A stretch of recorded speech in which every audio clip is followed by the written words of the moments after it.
Hello guys, welcome to everybody in my channel. I am Atul Sharma. आज आपको इस video में ट्रांसलेशन के अंतर्गत use of has have had. प्यारे बच्चों, प्यारे साथियों, हैज हैव हैड का प्रयोग हमने टेंसेस में प्रेजेंट परफेक्ट टेंस और पास्ट परफेक्ट टेंस में हैज हैव हैड का प्रयोग हेल्पिंग वर्ब के रूप में यूज़ किया था। लेकिन हैज हैव हैड का प्रयोग ट्रांसलेशन में जब कर्ता का किसी वस्तु पर कोई अधिकार, जब सब्जेक्ट किसी वस्तु को रखता हो, तब पास या रखने के लिए हैज हैव हैड का प्रयोग किया जाता है।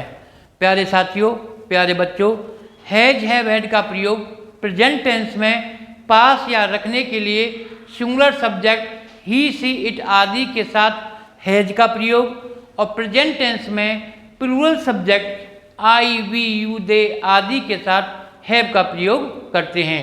लेकिन पास्ट टेंस में जब सब्जेक्ट के पास, कर्ता के पास कोई वस्तु हो या रखता हो, तब सिंगुलर और प्लूरल सब्जेक्ट के साथ हैड का प्रयोग किया जाता है। यह हैज हैड की आइडेंटिफिकेशन होती है। अर्थात हैज हैव हैड का प्रयोग अंग सूचक या किसी रिश्तेदार का होना, किसी गुण का होना, किसी वस्तु के पास या किसी व्यक्ति के पास, तब ऐसी कंडीशन में हम हैज हैव हैड का प्रयोग पास या रखने के लिए करते हैं। प्यारे साथियों, जैसा कि इसकी आइडेंटिफिकेशन का रूल और मैंने आपको लिख रखा है कि प्रेजेंट टेंस में सब्जेक्ट प्लस हैज हैव, जो सब्जेक्ट के अकॉर्डिंग पास या रखने के अंग्रेजी सिंगुलर सब्जेक्ट के साथ हैज और प्लूरल सब्जेक्ट के साथ have plus noun. Past tense में सब्जेक्ट प्लस हैड, सिंगुलर या प्लूरल दोनों के साथ had plus noun. As a example मैं आपको समझा सकता हूँ कि मोहन के पास एक छाता है। Mohan has an umbrella. मेरे पास ज्ञान है।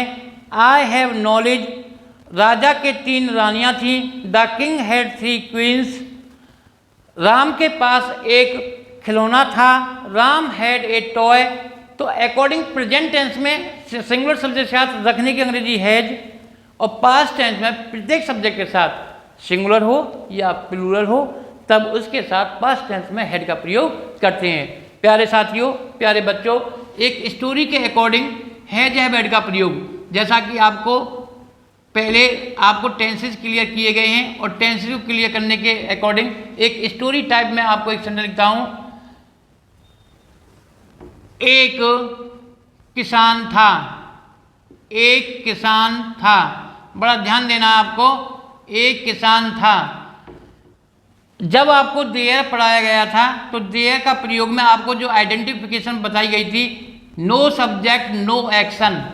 जिन वाक्यों के शुरू में कोई सब्जेक्ट नहीं होता उन वाक्यों का आरंभ हम देयर से करते हैं। तो एक किसान था। There was a farmer. Story को आगे बढ़ाते हैं।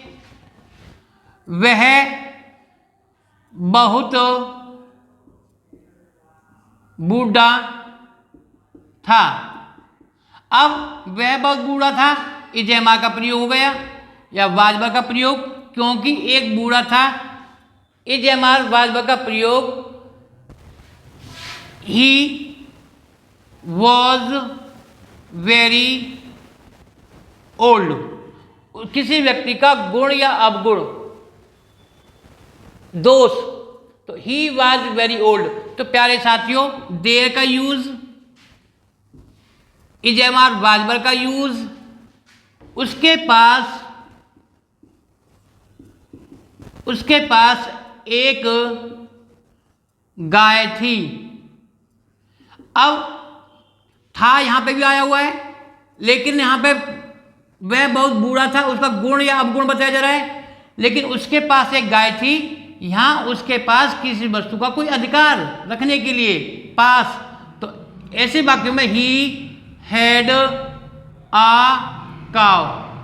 प्यारे साथियों, स्टोरी वे को समझाने का मेरा मतलब ये है कि जब हम स्टोरी को बनाएंगे तो देयर का प्रयोग, इजमार वाजबर का प्रयोग, हैज हैव का प्रयोग और टेंसेस का यूज़ हम किस प्रकार से करेंगे, इस स्टोरी के अकॉर्डिंग एक छोटे सा 2-4 वाक्यों को लिखने का टारगेट ये है कि हम हैज हैव हैड, देयर या वाजबर को किस प्रकार से यूज़ करेंगे, उसका क्या आइडेंटिफिकेशन है, हर एक वीडियो में आपको ये समझाया जा रहा है। इसलिए आज की वीडियो में हैज हैव हैड का प्रयोग किसी व्यक्ति का, किसी वस्तु का, किसी वस्तु पर कोई अधिकार, किसी व्यक्ति का किसी वस्तु पर कोई अधिकार रखने के लिए।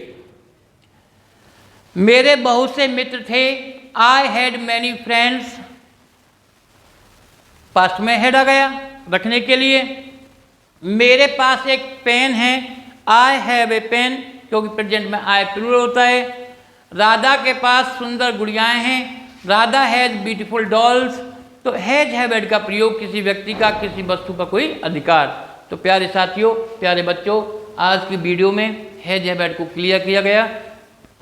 उम्मीद और आशा के साथ मेरे जो भी न्यू विजिटर्स हैं, जो वीडियो को न्यू विजिट कर रहे हैं, वो वीडियो को लाइक और सब्सक्राइब अवश्य करें। Thank you, have a nice day.